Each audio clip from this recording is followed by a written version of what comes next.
Hello everyone. तो कैसे हो आप लोग। तो जैसे कि आपका एग्जाम बहुत नज़दीक आ गया है और हम लोग आप लोग के लिए बहुत ज़्यादा मेहनत कर रहे हैं, यानी कि हर एक टॉपिक से रिलेटेड जितने भी इंपॉर्टेंट क्वेश्चंस है और जिस सब्जेक्ट में बच्चों को सबसे ज़्यादा डाउट होता है वो सारे चैप्टर यहाँ पे लेकर के आ गए हैं। यहाँ पे आपको हर एक चीज़ के बारे में, यानी कि सबसे हम लोग पढ़ रहे हैं मिनरल्स एंड एनर्जी रिसोर्सेज के बारे में। तो मिनरल्स एंड एनर्जी रिसोर्सेज के बारे में आपको कंप्लीट जानकारी यहाँ पे मिलेगा। यानी कि यदि इस चैप्टर से कोई भी डाउट आपका आता है तो यहाँ पे पूरी तरीका से उसका सॉल्यूशन मिलेगा। यानी कि one platform one solution video, यानी कि यहाँ पे आए हैं तो इस वीडियो से सारे डाउट्स क्लियर हो जाएंगे और आप एग्जाम में जाओगे और आराम से आंसर दे करके आओगे। ठीक है, यहाँ पे चलिए एक एक पॉइंट समझते हैं। हम सबसे स्टार्टिंग में ही आपको बताएं कि जैसे किसी चैप्टर का नाम पढ़ते हैं तो नाम ऐसे ही नहीं पढ़ जाता है, आपका भी कुछ ना कुछ नाम होगा। तो नाम देने से पहले ना एक उसके पीछे बहुत ज्यादा सोचा समझा एक साजिश बोल सकते हैं। साजिश कैसे बोल सकते हैं, तो देखिए आप समझिए कि आप किसी का नाम रखते हैं, आप अपने दोस्त लोग का नाम बिगाड़ते होंगे ना जी, किसी का नाम कुछ और रखते हैं, किसी का नाम कुछ और रखते हैं। यानी कि इससे क्या पता चलता है कि उसका जो बिहेवियर है, उसका जो कैरेक्टरिस्टिक्स है उसके बारे में पता चलता है। तो यही चैप्टर का नाम से इस चैप्टर का पूरा कैरेक्टरिस्टिक्स के बारे में पता चलेगा। Mineral and energy resources. Mineral क्या होता है, देखिए आपको स्टार्टिंग से बताया गया होगा कि मिनरल्स एक ऐसा पत्थर होता है, यानी कि कोई भी एक पत्थर आपके पास है, अब उस पत्थर में बहुत सारे कॉम्पोजिशंस होते हैं, जैसे कुछ बालू होता है, कुछ मिट्टी होता है, कुछ पत्थर के गुण होते हैं और उसमें कुछ ना कुछ एक ऐसा मेटल्स पाया जाएगा जिसको हम लोग मिनरल्स बोलेंगे। यदि वो मेटल नहीं पाया जाएगा तो उसको मिनरल्स नहीं बोलेंगे। ठीक है, और मिनरल्स प्योर अवस्था में नहीं पाया जाता है, यानी कि मिनरल्स में बहुत सारे चीज, जिसको गैंग बोलते हैं। क्या बोलते हैं, गैंग। जितना भी कूड़ा कचरा उसके साथ मिलता है पत्थर के साथ उसको गैंग बोलते हैं। लेकिन मिनरल्स तब बनता है जब एक स्पेसिफिक अमाउंट में कोई भी आयरन हो, बॉक्साइड हो, एल्युमिनियम हो, कोई भी चीज पाया जाता है तो उसको मिनरल्स बोलते हैं। ठीक है, यानी कि मिनरल्स, और जब मिनरल्स हम लोग को पता चल जाता है तो मिनरल से ही आपको एनर्जी बनता है। कैसे बनता है सर, तो देखिए आप एनर्जी का मतलब क्या होता है, जैसे हम आपको पढ़ा रहे हैं तो हमारे बॉडी में कुछ ना कुछ एनर्जी क्या हो रहा है, क्रिएट हो रहा है, तब जाकर के हम आपको हर एक चीजों को एक्सप्लेन कर पा रहे हैं। आपके अंदर एनर्जी है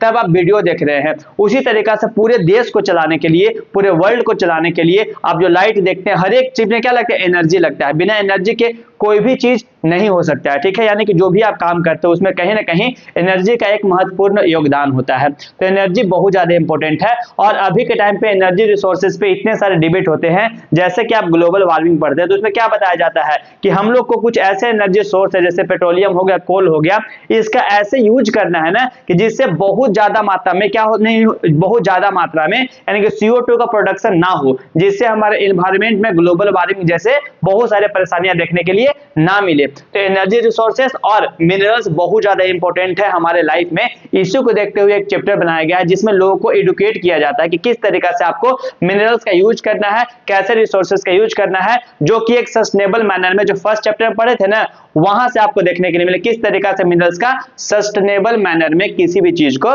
यूज करना है। यहाँ पे एक एक पॉइंट समझिएगा। मिनरल्स क्या होता है, सबसे फर्स्ट पॉइंट क्या है, मिनरल्स। मिनरल्स होता क्या है, आप लोग खुद से पूछिए। देखिए जब भी कोई क्वेश्चन है तो खुद से पूछिए, थोड़ा सा दिमाग पे जोर डालिए कि मिनरल्स होता क्या है। हमारे आसपास में बहुत सारे चीज दिखते हैं, किसको मिनरल्स बोल सकते हैं और किसको मिनरल्स नहीं बोल सकते हैं। मिनरल सिंपल बताएं कि यदि आपके आसपास में कोई भी नेचुरली अकरिंग, ऐसा नहीं कि आप खुद से बना सकते हो उसको, वो कहीं ना कहीं हमारे पृथ्वी में देखने के लिए मिलता है, हमारे अर्थ क्रस्ट में देखने के लिए मिलता है। और उस अर्थ क्रस्ट में आपको क्या देखने के लिए मिलेगा, तो मिनरल्स देखने के लिए मिलेगा। ठीक है, देखिए एक्स क्या है, कलर कैसे चेंज होता है जी।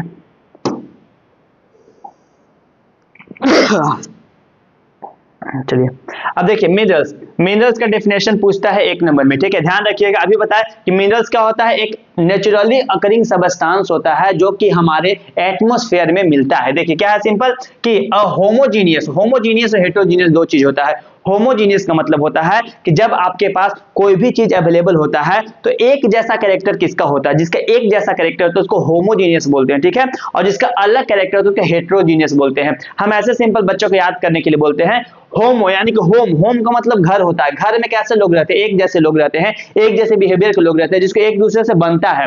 दूसरा होता है हेटेरो, आप हेट किसको करते हैं, यानी कि जो आपसे अलग बिहेवियर रखता है। तो होमोजीनियस का मतलब एक जैसा बिहेवियर रखने वाला, और हेटेरोजेनियस का मतलब अलग बिहेवियर रखने वाला, जो उसके साथ मिलजुल नहीं पाता है। ठीक है, तो एक ऐसा होमोजीनियस सबस्टांस जो कि नेचुरली अकरिंग सबस्टांस हो गया, यानी कि आपको नेचुरली हमारे एटमॉस्फेयर में देखने के लिए मिलेगा, with a definable internal structure, जिसका एक डिफिनिट यानी कि एक सॉलिड डिफिनिट स्ट्रक्चर होगा, यानी कि उस स्ट्रक्चर में ही वो पाया जाएगा। ठीक है, देखिए आपका है तो आपका बॉडी का स्ट्रक्चर अलग होगा, आपका दोस्त का अलग होगा, उसी तरीके से मिनरल्स का एक डिफाइनेबल बॉडी स्ट्रक्चर होता है। ठीक है, they are found in varied form in nature, देखिए हमारे नेचर में बहुत सारा फॉर्म में आपको देखने के लिए क्या मिलेगा, तो बहुत सारे फॉर्म में आपको मिनरल देखने के लिए मिलेगा। ठीक है, अब of the minerals, a particular minerals that form from the certain combination of element depend upon the physical and chemical combinations under the which the material, देखिए अब क्या है ना कि मिनरल्स से बहुत सारा चीज निकाल सकते हैं। सपोज कीजिए कि आपके पास मिनरल्स है, तो उसमें आयरन भी हो सकता है, बॉक्साइड भी हो सकता है, एल्युमिनियम भी हो सकता है, कॉपर भी हो सकता है, यानी कि इतने सारे जब एलिमेंट्स पाए जा रहे हैं, तो एक कहीं ना कहीं जो सारे एलिमेंट्स है यानी कि आपको मिनरल्स में देखने के लिए मिलेंगे, तो उसका कॉम्पोजिशन क्या होगा, कॉम्बिनेशन क्या होगा, अलग होगा। जैसे सपोज कीजिए एल्युमिनियम है, आयरन है, तो दोनों का जो मिनरल्स होगा ना, दोनों का कॉम्बिनेशन अलग होगा। जैसे कि आप बॉय है, कोई गर्ल होगा, तो दोनों का बॉडी स्ट्रक्चर अलग होगा, दोनों का कॉम्बिनेशन अलग होगा। और सबका बॉडी, तो हमारा बॉडी सब एक ही चीज से मिलकर बना हुआ है, लेकिन डिपेंड करता है कि आप न्यूट्रिशन कितना ले रहे हैं, उसके अनुसार से आपका बॉडी का ग्रोथ होता है। उसी तरीका से कोई भी मिनरल्स यदि आपके पास है, तो उसमें से कौन सा मेटल निकलेगा वह डिपेंड करता है मिनरल्स का इंटरनल कंपोजिशन पे, मिनरल्स का केमिकल कंपोजिशन पे डिपेंड करता है। ठीक है, जो कि हमारे पृथ्वी के अंदर में बहुत सालों रहने के बाद, बिलियंस ऑफ ईयर रहने के बाद, वह अपने अंदर क्या करते हैं, सबको कॉन्ट्रैक्ट कर लेते हैं बहुत ज्यादा, जिसकी वजह से आपको देखने के लिए मिलता है, कंसंट्रेशन ऑफ मिनरल्स होता है। Elements depend upon the physical and chemical combination, याद रखिए कि जब भी एलिमेंट्स पाया जाएगा, वह अलग अलग एलिमेंट्स क्यों पाया जाता है, मिनरल्स का मतलब तो सेम हुआ, लेकिन उसमें अलग अलग आयरन्स पाए जा रहे हैं, या फिर उसमें बहुत सारे टाइप के एल्युमिनियम पाए जा रहे हैं। एल्युमिनियम का बहुत सारा टाइप होता है। देखिए ऐसा क्यों होता है, क्योंकि उसका कॉम्पोजिशन पे डिपेंड करता है। जैसे आपको कोल के बारे में पढ़े होंगे, कोल भी बहुत लंबे टाइम तक 2 बिलियन 3 बिलियन साल के बाद आपको कोल का प्रोडक्शन होता है। तो कोल भी 4 टाइप का होता है। तो 4 टाइप का कोल कैसे बनता है सर, डिपेंड करता है कि उसमें कितना ज्यादा प्रेशर लगा है, वह जमीन का कितना अंदर था, कितना ज्यादा एनर्जी कंज्यूम किया है, उस पर डिपेंड करता है, कितना प्रेशर झेला है, तब जाकर कोल का अलग अलग टाइप होता है। तो सबसे खराब क्वालिटी कोल होगा उसको हम लोग पीट बोल देंगे, उसका बिटुमिनस आता है, सबसे अच्छा एंथ्रासाइट होता है। तो ये सब कैसे बनता है, तो इसका बनने का सिंपल प्रक्रिया है कि जो भी जितना नीचे होगा, जितना ज्यादा प्रेशर झेलेगा, इससे क्या पता चले कि आप जितना ज्यादा तपेंगे, जितना ज्यादा मेहनत करेंगे ना, उतना ही निखर के आएंगे, उतना ही आपका वैल्यू बढ़ेगा। तो यही चीज आपको कोयला के साथ होता है, पेट्रोलियम के साथ होता है, हीरा के साथ होता है, और आपके साथ भी सेम चीज होगी। इसीलिए मेहनत कीजिए, आपके पास 50 दिन टाइम है, तो उसको ऐसे यूटिलाइज कीजिए कि बिल्कुल भी आराम से जाए एग्जाम में और आराम से लिख करके आए। आप ही का लाइफ है, आपको प्रेशर नहीं लेना है, लेकिन आपको पूरे दिन पढ़ाई करना है और पूरी तरीके से 90 दिन फोकस करना है, पूरे 50-60 दिन फोकस करना है, जिससे आप ज्यादा मात्रा में अपने आप को ढाल सके और एग्जाम में जाकर के अच्छे से अपने आप को रिप्रेजेंट कर सके। ठीक है, विच द मटेरियल फॉर्म्स, बताया कि मटेरियल डिपेंड करता है कौन सा मटेरियल बनेगा, फिजिकल और केमिकल कंपोजिशन पे डिपेंड करता है। Because of this different minerals have different colour, देखिए बताया था कि अलग अलग मिनरल्स का कलर क्या होता है, अलग अलग। आपके एल्युमिनियम का कलर कैसा देखने के लिए मिलेगा, तो थोड़ा सा आपको ब्राउन टाइप का देखने के लिए मिलेगा। ठीक है, आयरन का रेड टाइप का देखने के लिए मिलेगा। तो अलग अलग एल्युमिनियम हो गया, आयरन हो गया, जितने भी अलग अलग मिनरल्स है, जितने भी अलग अलग मेटल्स है, सबका कलर डिपेंड करता है उसका केमिकल कॉम्बिनेशन कैसा है, उसका फिजिकल कॉम्बिनेशन कैसा है। ठीक है, colour, hardness and crystal forms, luster and density, सब किस पे डिपेंड, डेंसिटी का सिंपल मतलब होता है, डेंसिटी का सिंपल मतलब होता है कि एक ही एरिया में कितने ज्यादा पार्टिकल है, जितना ज्यादा पार्टिकल होगा उतना ज्यादा डेंसिटी होगा, और जितना कम पार्टिकल होगा उतना कम डेंसिटी का सिंपल मतलब समझिए कि यदि एक रूम है आपके पास, यदि उसमें 50 लोग रह रहे हैं और उसी सेम रूम में 30 लोग रह रहे हैं, तो 50 वाला का डेंसिटी क्या हो जाएगा, ज्यादा हो जाएगा। ठीक है, अकरेंस ऑफ मिनरल्स, आप इसको वीवीआई में लिखिए और प्रीवियस से चेक कीजिएगा, बहुत बार पूछा गया है कि होता क्या है अकरेंस ऑफ मिनरल्स। मिनरल्स बहुत, देखिए आपको क्या क्या पता है कि मिनरल्स हमारे लाइफ का बहुत ही इंपॉर्टेंट पार्ट है। मिनरल्स का यूज हम लोग छोटे से पिन से लेकर के जो सबसे बड़ा हवाई जहाज होता है ना, उसमें यूज होता है मिनरल्स का, यानी कि जो आपका बिल्डिंग बना हुआ है, जितने भी बिल्डिंग में लोहा यूज होते हैं, या फिर आपका रोड बना हुआ है उसमें जितना आयरन यूज होता है, आपका रेलवे ट्रैक बना हुआ है, जहाज बना हुआ है, जितने भी चीज है सब में सब आप अपने घर के आसपास में नजर दौड़ाएंगे। आप कहीं ना कहीं पेन यूज करते हैं, आप जूता यूज करते हैं, बाइक यूज करते हैं, कम्युनिकेशन के लिए यूज करते हैं, हर एक जगह पे ट्रांसपोर्ट से लेकर के कम्युनिकेशन से लेकर के यानी कि हर एक फील्ड में आपको किसका मिनरल्स का बहुत ज्यादा प्रेजेंस देखने के लिए मिलेगा। ठीक है, तो इसीलिए वजह से मिनरल्स हमारे लिए बहुत ज्यादा इंपॉर्टेंट हो जाता है। लेकिन आखिर ये जो मिनरल्स है ओर के फॉर्म में तो हमको मिलते हैं, ओर के फॉर्म में मिलते हैं, लेकिन ये मिनरल जो होते हैं ना वो कहां कहां पे मिलते हैं और कौन कौन से रॉक्स में मिलते हैं और कैसे हम लोग उसको एक्सट्रैक्ट करते हैं और उसके बाद कैसे हम लोग आयरन, एल्युमिनियम, बॉक्साइट अलग अलग चीज बनाते हैं जाकर के फिर हम लोग उसका यूज करते हैं। देखिए minerals are usually found in ores, minerals mainly ore के फॉर्म में होता है।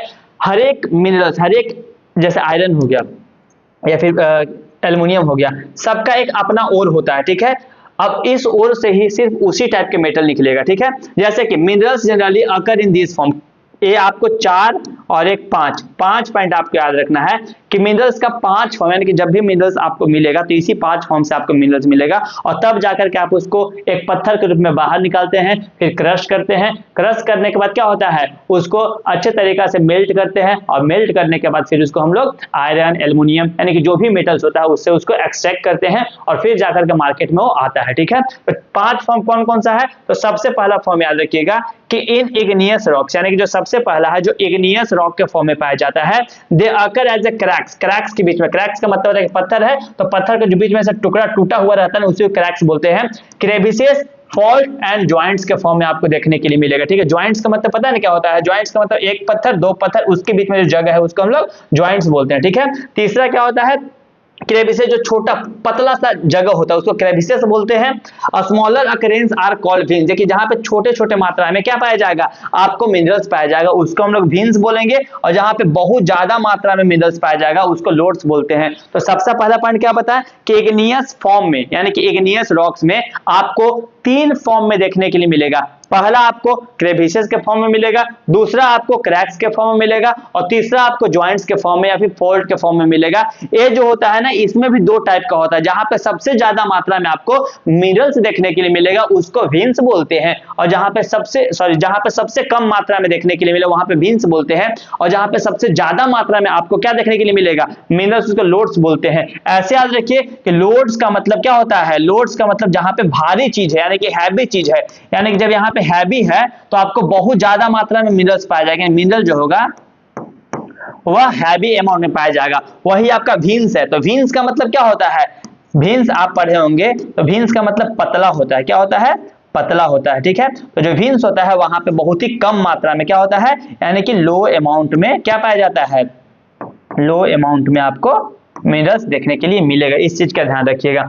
इग्नियस रॉक्स हो गया। सेकेंड है सेडिमेंट्री रॉक्स। देखिए सेडिमेंट्री रॉक्स में मिनरल जो होता है वह मेनली बेड्स और लेयर के फॉर्म में पाया जाता है। देखिए बेड्स और लेयर का सिंपल मतलब हुआ कि यदि आपके पास एक ऐसा पत्थर है, ठीक है, इसके नीचे एक ऐसे पत्थर है, ठीक है, फिर इसके नीचे एक पत्थर, जैसे आप घर में बेड बनाते हैं एक के ऊपर एक के ऊपर, इसी को बेड्स बोलते हैं। तो सबसे पहले इग्नियस रॉक्स में पता है जो कि क्रैक्स, क्रेविस और फोल्ड के रूप में पाया जाता है। इसमें 2 टाइप का होता है, एक होता है वेन्स जो कि बहुत ही कम मात्रा में पाया जाता है, दूसरा होता है लोड्स जो कि बहुत ज्यादा मात्रा में पाया जाता है। ठीक है, इन सेडिमेंट्री रॉक्स में जो मिनरल्स होता है वह आपका बेड्स और लेयर्स के फॉर्म में पाया जाता है। नेक्स्ट है आपका another modes of formation in which only mass of weathered material containing ores remains. देखिए एक और मोड्स होता है जहां पे आपको वेदर्ड मटेरियल है। वेदर्ड मटेरियल का मतलब हुआ कि जो बहुत लंबे टाइम से पहले से कहीं पे भी बहुत, जैसे पहाड़ उहाड़ देखते होंगे जहां पे जैसे अभी आप साक्षी देख लीजिए यानी कि जमशेदपुर, वहां पे किस तरीका से एक फॉर्म में देखने के लिए मिलता है, वहां से निकाल के किया जाता है, उसी तरीका से वेदर्ड फॉर्म में आपको देखने के लिए मिलेगा।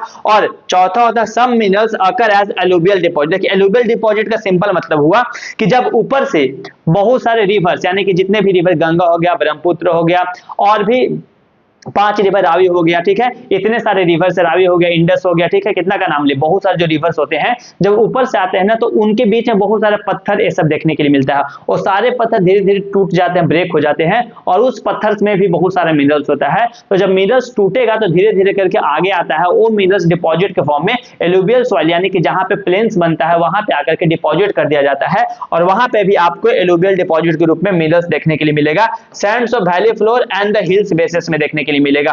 अब ये जो है ना आपका जैसे कि आपसे पूछा जाता है कि मोनेजाइट सॉइल में कौन सा मिनरल्स पाया जाता है, ठीक है। बहुत सारे ऐसे मोनेजाइट, बहुत सारे ऐसे पत्थर होते हैं, चाहे बहुत सारे ऐसे बालू ये सब हो गया, वो सब आपको देखने के लिए मिले डिपॉजिट के फॉर्म में। और डिपॉजिट के फॉर्म में जो स्वर्ण रेखा रिवर का नाम सुने होंगे, तो वहां पे स्वर्ण रेखा रिवर उसका नाम क्यों पड़ा है, उसका नाम इसीलिए पड़ा है क्योंकि वहां पे आपको क्या देखने के लिए मिलता है, तो सोना का डिपॉजिट देखने, गोल्ड का डिपॉजिट देखने के लिए मिलता है। गोल्ड, प्लेटिनम, सिल्वर, ये सब आपको फ्री स्टेट में मिलता है। ये बहुत ही कम मात्रा में आपको देखने के लिए मिलेगा और फ्री स्टेट में होता है। ये मिनरल्स के फॉर्म में आपको देखने के लिए उतना नहीं मिलेगा। तो इसी वजह से रिवर्स के द्वारा ये सब जो होते हैं वह बह करके आ जाते हैं और लोग क्या करते हैं, उसको निकालते हैं और निकाल करके यूज करते हैं। लास्ट आपका ओशियन वाटर, यानी कि ओशियनिक वाटर में भी आपको देखने के लिए मिलेगा बहुत सारे मिनरल्स। जैसे ओशियन में हम लोग सबसे इंपॉर्टेंट मिनरल्स तो NaCl निकालते हैं, वो भी क्या है, एक मिनरल्स है जो कि हम लोग किससे निकालते हैं, NaCl कहाँ से हम लोग निकालते हैं, तो ये भी हम लोग आपको सी से ही देखने के लिए मिलता है। तो जो सी का बेड रॉक है ना, वहां पे आपको बहुत सारे मिनरल्स देखने के लिए मिलता है, ठीक है।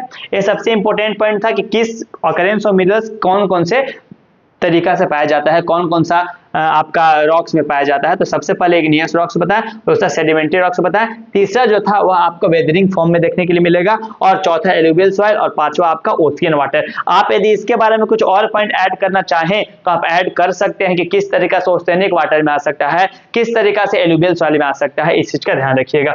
अब देखिए क्लासिफिकेशन ऑफ मिनरल्स, मिनरल्स का कितना क्लासिफिकेशन है, तो मिनरल्स का मेनली 4 क्लासिफिकेशन देखने के लिए मिलेगा। सबसे पहला आपका है फेरस मिनरल्स। देखिए फेरस मिनरल्स का मतलब होता है कि जिसमें आपको मेटल्स पाया जाएगा, क्या पाया जाएगा, मेटल्स पाया जाएगा, ठीक है, उसको फेरस मेटल बोलते हैं। नॉन फेरस का मतलब हुआ ऐसा मिनरल जिसमें मेटल्स नहीं पाया जाएगा। नॉन मेटालिक मिनरल्स इसी के फॉर्म में आता है। और लास्ट रॉक मिनरल, जैसे कि आप नाम सुने होंगे कोयला का, तो कोयला आपको रॉक मिनरल्स में देखने के लिए मिलता है। सबसे पहले फेरस मिनरल्स, क्या होता है फेरस मिनरल्स, जो आपके एग्जाम में आएगा यही देखने के लिए मिलेगा। फेरस मिनरल्स क्या होता है, तो ferrous minerals accounts for about 3/4 of the total. देखिए जितना भी प्रोपोर्शन मिनरल्स का देखने के लिए मिलता है, उसका 3/4 आपका क्या देखने के लिए मिलेगा, तो फेरस मिनरल्स। क्या देखने में, फेरस, यानी कि 75% जो मिनरल्स है वह फेरस मिनरल्स पूरे वर्ल्ड में देखने के लिए मिलता है, ठीक है। They provide a strong base for the development of metallurgical industry. देखिए जितना भी मेटलर्जिकल इंडस्ट्री है, यानी कि जितना भी इंडस्ट्री मेटल के इर्द गिर्द काम करता है, इर्द गिर्द घूमता है, मेटल जैसे प्रोडक्ट को बनाने का काम करता है, यानी कि बहुत सारे मेटल्स मिलाकर के एलॉय बनाने का काम करता है, वो सारे के सारे आपको कहाँ पे देखने के लिए मिलेगा, तो फेरस मटेरियल के अंदर में देखने के लिए मिलेगा। और यही मेरी हमारा देश का बैकबोन होता है। कैसे बैकबोन होता है, तो अभी बताया आपको कि जो रोड पे आप चलते हैं, जो कम्युनिकेशन के लिए बहुत बड़े बड़े खंभे गाड़े गए हैं, ठीक है, बहुत बड़े बड़े तार बनाए गए हैं, ठीक है, या फिर आप जिस ट्रेन से जाते हैं, बस से जाते हैं, 4 व्हीलर से जाते हैं, साइकिल से जाते हैं, हर एक चीज में आपको फेरस मिनरल्स देखने के लिए मिलेगा। तो इसी वजह से फेरस मिनरल्स को क्या बोला जाता है, तो बैकबोन ऑफ किसी कंट्री का, बैकबोन ऑफ इकोनॉमी भी बोल सकते हैं, किसी भी देश का इंफ्रास्ट्रक्चर का बैकबोन होता है। 2 टाइप्स ऑफ फेरस मिनरल्स होता है, पहला होता है आयरन ओर और दूसरा होता है मैग्नीज। याद रखिएगा, पहला होता है आयरन और दूसरा होता है मैग्नीज। लेकिन मैग्नीज का यूज बहुत ही कम किया जाता है। जैसे कि आप ये मान लीजिए कि 1000 kg यदि आप यूज करते हैं, स्टील बनाते हैं, क्या बनाते हैं, स्टील बनाते हैं, तो 1000 kg स्टील में आपको मात्र 10 kg मैग्नीज लगेगा। कितना लगेगा, 10 kg मैग्नीज का यूज होगा। किसका यूज होगा, मैग्नीज का यूज होगा, ठीक है। इस चीज का ध्यान रखिएगा, यानी कि मैग्नीज इंपोर्टेंट है लेकिन बहुत ही कम मात्रा में पाया जाता है, बहुत ज्यादा मात्रा में नहीं पाया जाता है, और इसका यूज भी कम ही होता है, क्योंकि आप 1000 kg यदि स्टील बनाते हैं, आयरन का यूज करते हैं, तो उसमें मात्र 10 kg आपको मैग्नीज का यूज करना पड़ेगा। देखिए आयरन ओर, आयरन ओर क्या होता है, तो iron ore is the basic minerals and the backbone of industry development. देखिए जो आयरन, जिस तरीके से फेरस मिनरल्स देखे जो कि बैकबोन होता है, और उसी के अंडर में क्या आता है, आयरन आता है, तो ये भी क्या हो जाएगा, डायरेक्टली ये भी हो जाएगा आपका बैकबोन ऑफ इंडस्ट्री। यानी कि जो आयरन होता है वह हमारे देश का बैकबोन के रूप में जाना जाता है। और India is rich in ground quality, और इंडिया एक ऐसा देश है जहां पे आपको बहुत ही बेस्ट क्वालिटी का आयरन ओर का प्रोडक्शन देखने के लिए मिलेगा। हम लोग का झारखंड है जहां पे आपको क्या देखने के लिए मिलेगा, साक्षी नदी किनारे, यानी कि जमशेदपुर देखने के लिए मिलेगा। इसका नाम पहले साक्षी था, वो जो जमशेदपुर है वहां पे बहुत बड़ा इंडस्ट्री, उसका नाम टिस्को है, ठीक है, टाटा कंसल्टेंसी जो है टिस्को, जो टिस्को है ना, उसका इतना बड़ा भारत में एम्पायर है, टाटा एम्पायर है। तो सोचिए वो सबसे पहले झारखंड में ही आए थे, क्योंकि झारखंड में आयरन का बहुत ज्यादा डिपॉजिट, झारखंड हो गया, उड़ीसा हो गया, छत्तीसगढ़ हो गया, ये जो एरिया है ना, यहाँ पे बहुत ज्यादा डिपॉजिट देखने के लिए मिलता है। तो इसी वजह से बहुत बड़े बड़े इंडस्ट्री जो कि आयरन से रिलेटेड है आपको इसी एरिया में देखने के लिए मिलेंगे। मैग्नाइट इज द फाइनेस्ट ओर, जो मैग्नाइट है ना, देखिए सब मैग्नेटाइट जो है आयरन का अलग अलग, जैसे कि मैग्नेटाइट हो गया, मैग्नेटाइट, दूसरा है हेमेटाइट। ये सबसे ज्यादा फेमस और सबसे ज्यादा यूज होने वाला क्या है आपका, आयरन ओर है। अब देखिए आयरन ओर जैसे बताया ना कि आयरन ओर मेनली एक पत्थर होता है, क्या होता है, पत्थर होता है। अब देखिए जिस पत्थर में जो सबसे ज्यादा मात्रा में आयरन पाया जाता है वह आपका मैग्नेटाइट में पाया जाता है। किसे पाया जाता है, मैग्नेटाइट में। देखिए मैग्नेटाइट में जो है ना वो आपका, मैग्नेटाइट में वो आपका 70% यानी कि ये पत्थर यदि 100 केजी का है तो इसमें से 70 केजी सिर्फ और सिर्फ आपको आयरन देखने के लिए मिलेगा। तो इसी वजह से ये बहुत ज्यादा मात्रा में झारखंड इंडिया में पाया जाता है, इसी वजह से बहुत ज्यादा फेमस है और इसी वजह से मैक्सिमम इंडस्ट्री झारखंड और छत्तीसगढ़ और उड़ीसा के आसपास वाले रीजन में आपको देखने के लिए मिलेगा। सबसे इंपॉर्टेंट है मैग्नेटाइट है जो कि 70% आयरन और को अपने अंदर में कंसंट्रेशन रखता है। दूसरा आपका है कौन सा, हेमेटाइट। हेमेटाइट जो है ना 50 से 60% आयरन और अपने में रखता है, यानी कि जब इसको जब दूसरे टाइप का जब और लीजिएगा, जैसे कि ये मान लीजिए कि आपका हेमेटाइट है, क्या है, हेमेटाइट, ठीक है। हेमेटाइट में आपको 50 से 60% यानी कि 50 से 60% आपको देखने, 50 to 60% आपको आयरन ओर का प्रेजेंस देखने के लिए मिलेगा। तो क्या बता, आयरन ओर हमारे देश का बैकबोन है, ठीक है। तो आयरन ओर जो है वो दो टाइप का यानी कि सबसे इंपॉर्टेंट होता है, वो एक का नाम है मैग्नेटाइट, दूसरा का नाम है hematite. Magnetite is the best quality ore that found in India, ठीक है। अब ये जो पाया जाता है बेस्ट क्वालिटी क्यों है, बेस्ट क्वालिटी इसलिए है क्योंकि जब भी यदि आपके पास मिनरल्स होगा तो उस मिनरल्स में 70% का मात्रा किसका देखने के लिए मिलेगा, आयरन का देखने के लिए मिलेगा। और दूसरा है हेमेटाइट जिसका मात्रा 60% आपको देखने के लिए मिलेगा, ठीक है। नेक्स्ट क्या है, hematite ore is the most important, लेकिन आपको पता है ना कि जो सबसे अच्छा चीज होता है बहुत ही कम मात्रा में पाया जाता है, तो ये अवेलेबल उतना ज्यादा नहीं है मैग्नेटाइट, इसी वजह सबसे फाइनेस्ट ओर है with the very high content of iron up to 70%। इसमें आयरन का भी कंटेंट बहुत ज्यादा है, फिर भी बहुत ज्यादा अवेलेबल नहीं है। तो सबसे ज्यादा अवेलेबल है वो आपका हेमेटाइट है, और जो हेमेटाइट है ना इतना इंपॉर्टेंट है टर्म्स ऑफ क्वांटिटी यूज, क्योंकि सबसे ज्यादा मात्रा में इसे देखिए आप ऐसे समझिए जो सोना होता है गोल्ड 24 कैरेट का होता है, लेकिन जब भी आपके घर में मम्मी, हमारे घर में मम्मी पहनती है जो सोना को 18 से 22 कैरेट के बनाया जाता है। ऐसा क्यों किया जाता है, क्योंकि कोई भी मेटल जो सिंगल मेटल होता है ना वो उतना ज्यादा मजबूत नहीं होता है, या फिर होगा तो इतना ज्यादा मजबूत हो जाएगा कि हम लोग उसका यूज रॉ नहीं कर पाएंगे। इसी वजह से उसमें कुछ ना कुछ एलॉय मिलाया जाता है। अब जब मिला करके नया मेटल्स बनाया जाता है, एलॉय मिला करके एलॉय करके नया मेटल बनाया जाता है, तो वो मेटल कहीं ना कहीं हमारे लिए यूजफुल हो जाता है। जैसे सपोज कीजिए कि आपके घर में स्टील्स का बहुत सारा चीज मिलेगा, आयरन का बहुत सारा चीज मिलेगा, तो कहीं ना कहीं प्योर फॉर्म में नहीं होता, इसमें बहुत सारा चीज मिलाया जाता है और मिला करके ऐसा रेसिस्टेंस बनाया जाता है कि जिस लिए बनाया जा रहा है उसके लिए परफेक्ट हो जाए, ठीक है। तो यही रूप यहाँ पे किया जाता है कि जो हेमेटाइट जो बहुत ही ज्यादा मात्रा में नहीं पाया जाता है, तो जो सबसे ज्यादा मात्रा में हेमेटाइट पाया जाता है वो most important industrial iron ore है terms of quantity use, but has a slightly lower iron, लेकिन इसमें थोड़ा सा कम लोअर कंटेंट पाया जाता है आयरन का, और इसमें मात्र 50 से 60% आपको आयरन का प्रेजेंस देखने के लिए। स्टेट वाइज पार्टिसिपेशन देख रहे थे कि कौन सा स्टेट का कितना प्रोडक्शन होता है आयरन में, तो आपको मिनिमम 3 स्टेट याद रखना है जहां पे सबसे ज्यादा प्रोडक्शन देखने के लिए मिलता है। सबसे ज्यादा प्रोडक्शन आपको उड़ीसा में देखने के लिए मिलता है। उड़ीसा कहाँ पे है, तो झारखंड के पास में। ये देखिए आपको इतना ध्यान रखना है कि जो भी 4 स्टेट है जो सबसे इंपॉर्टेंट है, यहीं पे आपको मैक्सिमम चीजें यानी कि मैक्सिमम कोल हो गया, एनर्जी हो गया, ये सब देखने के लिए आपको मिलेगा। यानी कि जितना भी इंपोर्टेंट स्टेट है वो 4 स्टेट आप याद रखिएगा। सबसे पहले उड़ीसा याद रखिएगा, सेकेंड झारखंड याद रखिएगा, थर्ड आपको कर्नाटक याद रखना है, और फोर्थ आपको छत्तीसगढ़ याद रखना है। ये 4 स्टेट है जहां पे आपको सबसे ज्यादा मात्रा में क्या देखने के लिए मिलता है, तो कोयला देखने के लिए मिलता है, और क्या देखने के लिए मिलता है, तो मैग्नीज देखने के लिए मिलता है, और क्या देखने के लिए मिलता है, तो आपको यहाँ पे आयरन और प्रोडक्शन भी यहीं पे देखने के लिए मिलता है। सबसे ज्यादा उड़ीसा याद रखिएगा, फिर छत्तीसगढ़, गोवा। एक गोवा आपको बहुत ही कम मिनरल रिसोर्सेस में देखने के लिए मिलेगा, लेकिन यहाँ पे गोवा का ही पार्टिसिपेशन ठीक ठाक है। तो उड़ीसा, छत्तीसगढ़, गोवा और झारखंड, कर्नाटक 5 ऐसे स्टेट है जहां पे सबसे ज्यादा आयरन ओर का प्रोडक्शन होता है। और आयरन वाले जो टिस्को कंपनी है उसका स्थापना सबसे पहले कहां पे हुआ था, तो आपको झारखंड में ही देखने के लिए मिलता है। नेक्स्ट देखिए क्या है, नेक्स्ट आपका major iron ore belt in India. देखिए जिस तरीके से 5 स्टेट पर है तो पांचों स्टेट को मिलाकर के एक बेल्ट बनाया गया। बेल्ट क्या होता है, जैसे आप पैंट में पहनते हैं बेल्ट, ना बेल्ट क्या करता है, तो पूरी तरीके से पैंट को कसने का काम करता है। उसी तरीके से बेल्ट का मतलब होता है कि एक ऐसा बेल्ट है, पहाड़ का बेल्ट है, जहां पे आयरन ओर का प्रोडक्शन सबसे ज्यादा होता है, आयरन ओर का रिजर्व सबसे ज्यादा मिलता है, उसी को एक बेल्ट बोल दिया गया है। यहाँ पे आपको पहाड़ मिलेगा, यानी कि दो दो स्टेट को, जैसे झारखंड उड़ीसा स्टेट हो गया, महाराष्ट्र चिकमंगलुरु स्टेट हो गया, तो ऐसे करके एक बेल्ट बनाया गया है। उस बेल्ट में वहां पे आयरन का सबसे ज्यादा प्रोडक्शन देखने के लिए मिलता है। सिंपल देखिए यहाँ पे 1 2 3 4 सबसे इंपॉर्टेंट पॉइंट, आयरन बेल्ट और इन झारखंड या फिर आयरन और बेल्ट इन इंडिया 4 है, तो याद रखिएगा। सबसे पहले क्या है, उड़ीसा झारखंड बेल्ट, याद रखिएगा उड़ीसा और झारखंड स्टेट के बीच में देखने के लिए मिलता है। यहाँ पे सबसे बेस्ट क्वालिटी का हेमेटाइट और iron ore is mined in Goa and Noamundi. देखिए गोवा और जो नोवामुंडी है वो मेनली किसका नाम है, तो माइन का नाम है। किसका नाम है, माइन का नाम है, यानी गोवा और नोवामुंडी माइन में आपको देखने के लिए मिलेगा झारखंड उड़ीसा बेल्ट में। ठीक, कौन सा पाया जाता है, हेमेटाइट आयरन ओर पाया जाता है।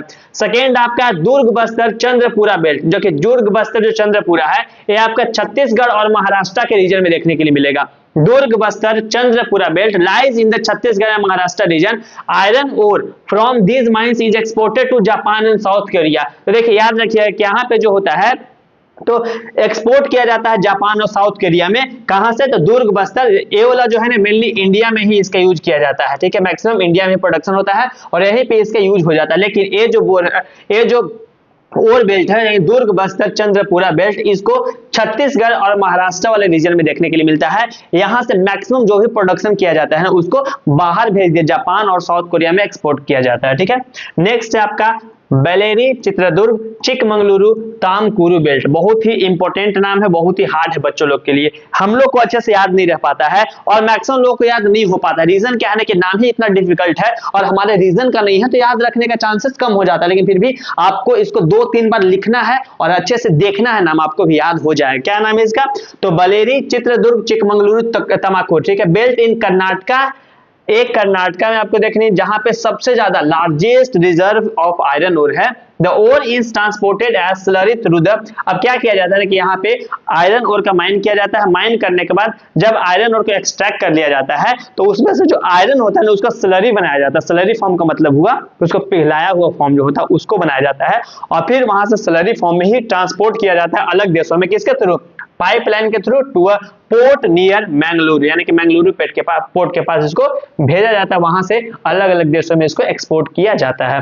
नेक्स्ट महाराष्ट्र गोवा बेल्ट, याद कीजिएगा महाराष्ट्र जो गोवा बेल्ट है is included the state of Goa and Ratnagiri district of Maharashtra. Maharashtra के रत्नागिरी डिस्ट्रिक्ट और गोवा में आपको देखने के लिए मिलेगा। Iron ore is exported through the Mormugao port, जो मर्मो गोवा पोर्ट है वहां से आपको आयरन ओर को एक्सपोर्ट देखने के लिए मिलता है। तो यहाँ पे आपको क्या देखने के लिए मिला कि मैक्सिमम जो 3 माइंस थे यानी कि 3 आयरन ओर बेल्ट थे वहां से आपको मेनली एक्सपोर्ट किया जाता है। लेकिन जो झारखंड उड़ीसा का बेल्ट है जो कि गोवा और नोवामुंडी खान से देखने के लिए मिलता है, यहाँ पे हम लोग ही यूज करते हैं। लेकिन जो 3 स्टेट है गोवा, दुर्ग बस्तर चंद्रपुरा बेल्ट, बलेरी चित्रकूट चिकमंगलुरु तमाकुरु बेल्ट और लास्ट है आपका महाराष्ट्र एंड गोवा बेल्ट जिसको स्लरी फॉर्म में और भी अलग अलग तरीका से इसको बाहर एक्सपोर्ट किया जाता है।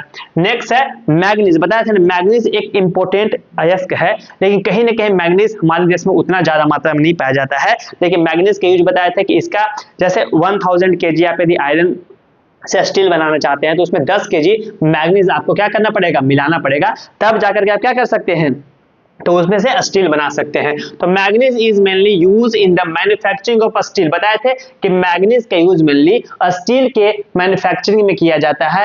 एंड फेरो मैग्नीज अलॉय या फिर फेरो मैग्नीज, फेरस क्या बताए थे, फेरस का मतलब जिसमें आयरन और प्रेजेंट हो, तो फेरस मैग्नीज बनाने में भी इसका यूज किया जाता है। ठीक है, सेकंड क्या है, पूछा जाता है कि मैग्नीज का यूज बताइए 2 नंबर में। ठीक है, प्रीवियस ईयर चेक करने वाले बच्चे होंगे तो हमको पता चल गया कि क्वेश्चन पूछा जाता है।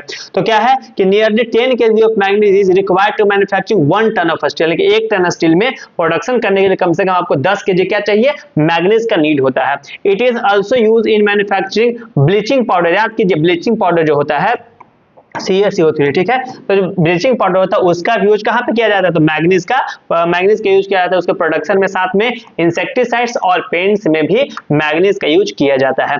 Odisha is the largest producer of manganese, Odisha जो है वह सबसे ज्यादा मात्रा में मैग्नीज का प्रोडक्शन करता है।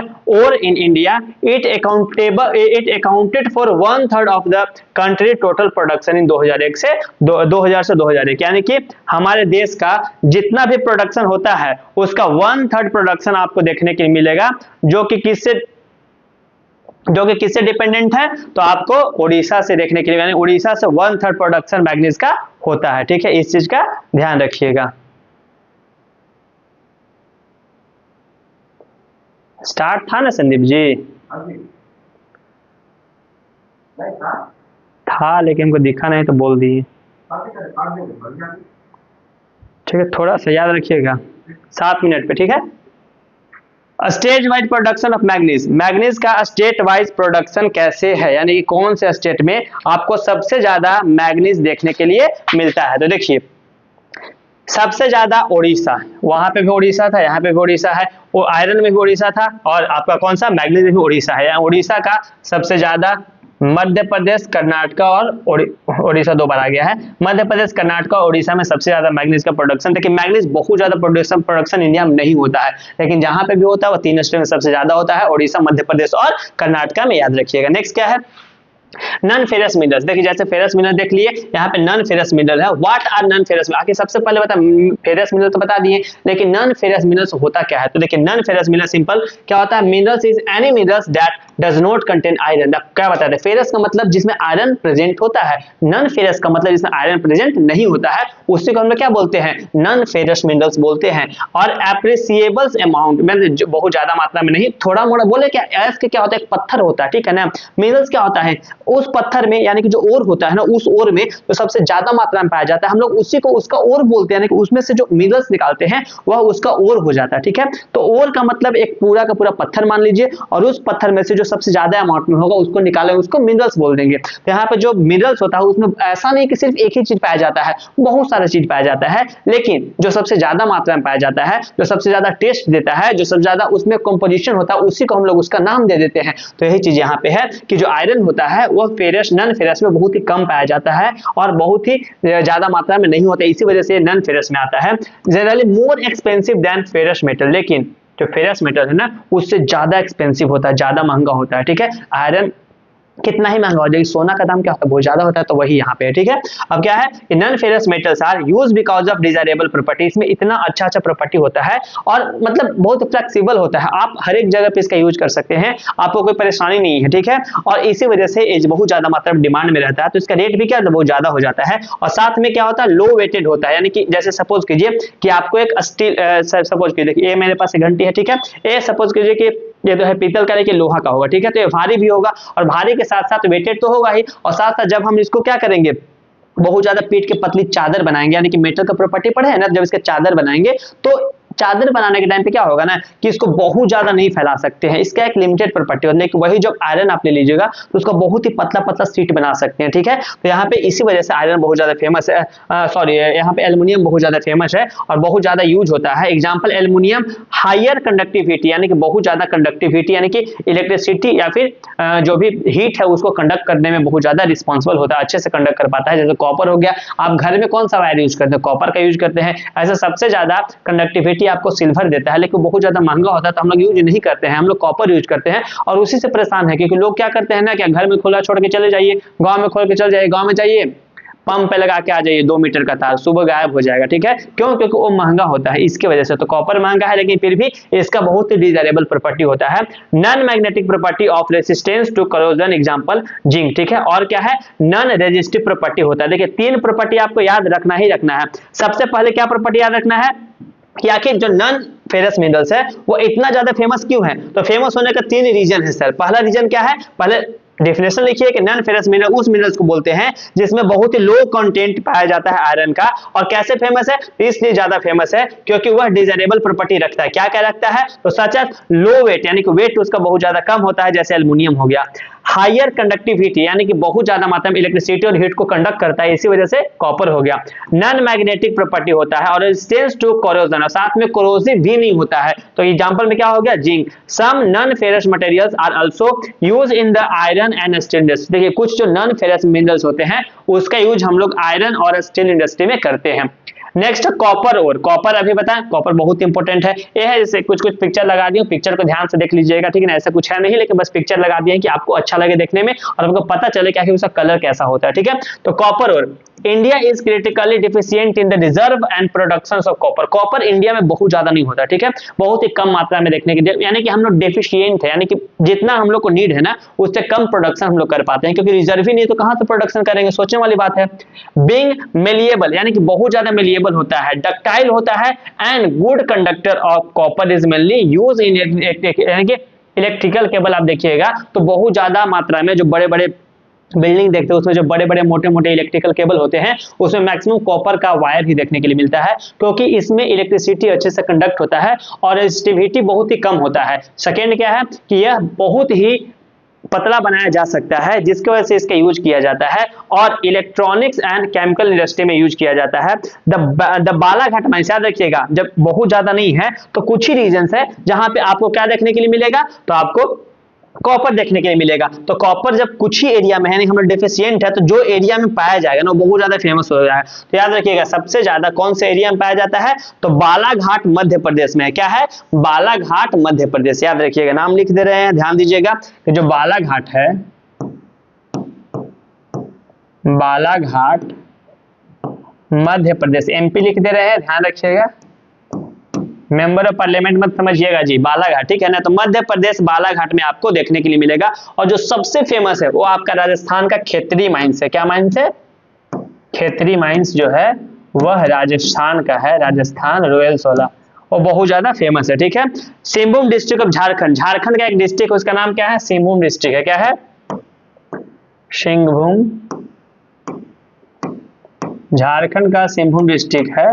वहां पे आपको यानी कि तीन जो सबसे इंपॉर्टेंट कॉपर और माइंस पाए जाते हैं वो तीन स्टेट है। सबसे पहले बालाघाट मध्य प्रदेश बताएं, सेकंड खेती राजस्थान बताएं, एंड थर्ड सिंहभूम झारखंड बताएं। क्यों सबसे ज्यादा फेमस है, इसलिए फेमस है सर क्योंकि ये जो होता है वह मेलिएबल होता है, डक्टाइल होता है, गुड कंडक्टर ऑफ कॉपर होता है, is mainly use in electric cable. इसकी वजह से इसको इलेक्ट्रिक केबल और साथ में केमिकल और इलेक्ट्रॉनिक इंडस्ट्री में यूज किया जाता है। बालाघाट माइंस मध्य प्रदेश में फेमस है, खेतरी माइंस राजस्थान में फेमस है, सिंहभूम डिस्ट्रिक्ट में झारखंड फेमस है। लीडिंग प्रोड्यूसर ऑफ कॉपर, यहां पे सबसे ज्यादा मात्रा में कॉपर देखने के लिए मिलता है। नेक्स्ट पॉइंट, बॉक्साइट ओर, याद रखिएगा बॉक्साइट एक ओर है, मिनरल्स का नाम नहीं है, बॉक्साइट का ओर है। किस चीज का ओर है, एल्युमिनियम का ओर है। तो यहां पे देखते हैं कि through several ore contains aluminium is in the form of bauxite, यानी कि एल्युमिनियम का जो ओर होता है, यानी कि जो पत्थर का नाम बताए थे ना, पत्थर, ये पत्थर है, जैसे ये पत्थर है यहाँ पे, ठीक है, इसका नाम ओर है। क्या है, ओर है। अब इसमें सबसे ज्यादा मात्रा में पाया जाएगा, क्या पाया जाता है, तो एल्युमिनियम पाया जाता है। क्या पाया जाता है, एल्युमिनियम पाया जाता है। तो इसी वजह से एल्युमिनियम का ओर क्या हो जाएगा, तो आपका बॉक्साइट हो जाएगा। क्ले लाइक सबस्टांस कैसा होता है, मिट्टी के जैसा सबस्टांस होता है। That aluminium and later alumina, यानी सॉरी पहले एल्यूमिना होता है उसके बाद एल्यूमिनियम होता है, यानी कि जब हम लोग इससे बनाएंगे तो पहले एल्यूमिना बनाएंगे, उसके बाद हमको क्या मिलेगा, एल्यूमिनियम मिलेगा। क्या मिलेगा, एल्यूमिनियम मिलेगा। Is obtained bauxite deposit are form by the composition of wide variety of rocks rich in aluminium silicate, यानी कि जो भी हम लोग को ओर मिलता है ना, बताया थे ओर कैसे बनता है, एक लंबे टाइम के अंतराल के बाद जब बहुत सारे मेटल एक जगह पे कंसंट्रेट होते हैं तो उसके बाद एक ओर का निर्माण होता है और उस ओर से हम लोग क्या करते हैं, फिर मेटल निकालते हैं। तो ये जो होता है ना एल्यूमिनियम सिलिकेट के फॉर्म में आपको देखने के लिए मिलेगा और यही जमा होते होते एल्यूमिनियम और बॉक्साइट बन जाता है। फिर बॉक्साइट से हम लोग एल्यूमिना निकालते हैं और फिर एल्यूमिना से एल्युमिनियम बनता है। India's bauxite deposit are mainly found in the Amarkantak plateau, याद रखिएगा Amarkantak plateau, Maikal hills and the plateau region of Bilaspur Khetri. क्या बोले कि सबसे पहले Amarkantak plateau, second Maikal hills और third plateau of Bilaspur Katni area में आपको देखने के लिए मिलेगा। Orissa was the largest bauxite producer, याद रखिएगा कि बॉक्साइट का जो सबसे बड़ा प्रोड्यूसिंग स्टेट है वह कौन सा है, तो उड़ीसा आपको सबसे बड़ा प्रोड्यूसिंग स्टेट देखने के लिए मिलेगा, ठीक है। अब क्या है, सबसे ज्यादा ओडिशा में होता है। Was the largest bauxite producing state in India, यानी कि इंडिया में जो सबसे ज्यादा मात्रा में आपको बॉक्साइट देखने के लिए मिलेगा सर, वो कहां पे मिलेगा भैया, तो आपको ओडिशा में देखने के लिए मिलेगा। With 34.97% of the countries total. खोज सोचिए, देश में 100% क्या होता है, यदि बॉक्साइट होता है तो उसका 34.97 प्रिसाइजली है 34.97, लेकिन आप 35% याद रखिए कि देश का जो आयरन सॉरी जो एल्युमिनियम ओर यानी कि बॉक्साइट होता है उसका प्रोडक्शन यहीं से देखने के लिए डिपॉजिट मिलता है, ठीक है। The countries total production in 2009 से 2010। कभी कभी ये डाटा इंपॉर्टेंट हो जाता है। डाटा क्या करता है, एग्जाम लिखने का तरीका होता है, हम आप लोग को बताएंगे एक वीडियो में, ठीक है।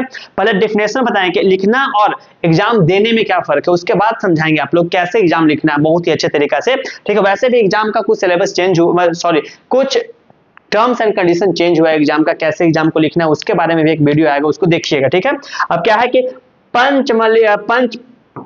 पंचपटमाली deposit of Koraput district are the most important bauxite deposit in the state. लेकिन इस स्टेट में जो सबसे ज्यादा इंपॉर्टेंट है वो कौन सा है, पंचपटमाली डिपॉजिट, जो कि कोरापुट डिस्ट्रिक्ट में है, वो सबसे ज्यादा इंपॉर्टेंट है बॉक्साइट के लिए, ठीक है। याद रखिएगा, जितना भी करवा रहे हैं ना उसका स्क्रीनशॉट लेना है। जो बच्चे सीरियस हैं और बैठ के पढ़ रहे हैं ना, तो कॉपी किताब लेके पढ़ना है, पढ़े इसको नोट करेंगे, जो इंपॉर्टेंट पॉइंट्स बता रहे हैं। नोट करने का मतलब क्या होता है, नोट्स का मतलब है कि जिस पॉइंट आपको, जो पॉइंट आपको समझ में नहीं आ रहा है उसको नोट डाउन करें, उसी को नोट्स बोलते हैं। नोट्स का मतलब ये नहीं होता कि पूरा सब छाप देना है, बुक बना देना है। बुक नहीं बनाना है, आप क्लास 10th में है, आपके पास ज्यादा टाइम नहीं है, आपको सिर्फ उसी पॉइंट को कॉपी में लिखना है जिस पॉइंट में आप लैग करते हैं, जिस पॉइंट में लगता है कि भैया हमसे नहीं हो पाएगा, सिर्फ उस पॉइंट पे ध्यान देना है बच्चे, आपको सारा पॉइंट पे ध्यान नहीं देना है, इस चीज का ख्याल रखिएगा, ठीक है। नेक्स्ट क्या है, कंजर्वेशन ऑफ मिनरल्स। जैसे क्या बताए थे कि मिनरल्स बहुत ही ज्यादा मात्रा में नहीं पाया जाता है। यदि हम लोग मिनरल्स का अच्छे से यूज ना करें तो कहीं ना कहीं मिनरल्स एक दिन खत्म हो जाएगा, और जब मिनरल्स खत्म हो जाएगा तो उसके बाद हम लोग एनर्जी का सोर्सेस कहां से लाएंगे, नहीं ला पाएंगे ना। अभी भी देखिए कि इतना ज्यादा मिनरल्स का यूज कर रहे हैं इनडिस्क्रिमिनेट तरीका से। सबसे फर्स्ट चैप्टर में बताया गया था कंजर्वेशन ऑफ मिनरल्स के बारे में, रिसोर्सेज के बारे में। सेम चीज यहाँ पे, रिसोर्सेज का टाइप है मिनरल्स और कुछ नहीं है, ये बस हमारे काम को अच्छा करता है, अच्छा बनाता है और हमारे एनवायरमेंट में पाया जाता है। इसी वजह से रिसोर्सेज का अगला पार्ट समझ लीजिए, ठीक है। और बहुत ही इंपॉर्टेंट चैप्टर है, ठीक है, ध्यान रखिएगा। अब कैसे इसको बचाएंगे सर, नहीं बचाएंगे ना तो हम लोग नहीं बच पाएंगे, क्योंकि अभी आप आसपास में जितना भी चीज देखिएगा सब किसी ना किसी तरीका से मिनरल से जुड़ा हुआ है। बोर्ड है उसमें मिनरल्स है, पेन है उसमें मिनरल्स, आप खा रहे हैं तो मिनरल्स ही खाते हैं, बिना मिनरल्स का आपका बॉडी पार्ट काम नहीं करेगा, इतना ज्यादा इंपॉर्टेंट है मिनरल्स। तो क्या है कि मिनरल्स को कैसे बचाएंगे, देखिए the total volume of workable minerals deposit in only 1% of the earth crust. सोचिए पूरे अर्थ क्रस्ट का सिर्फ 1% डिपॉजिट जो है वह आपका क्या देखने के लिए मिलेगा, तो मिनरल्स का देखने के लिए मिलेगा।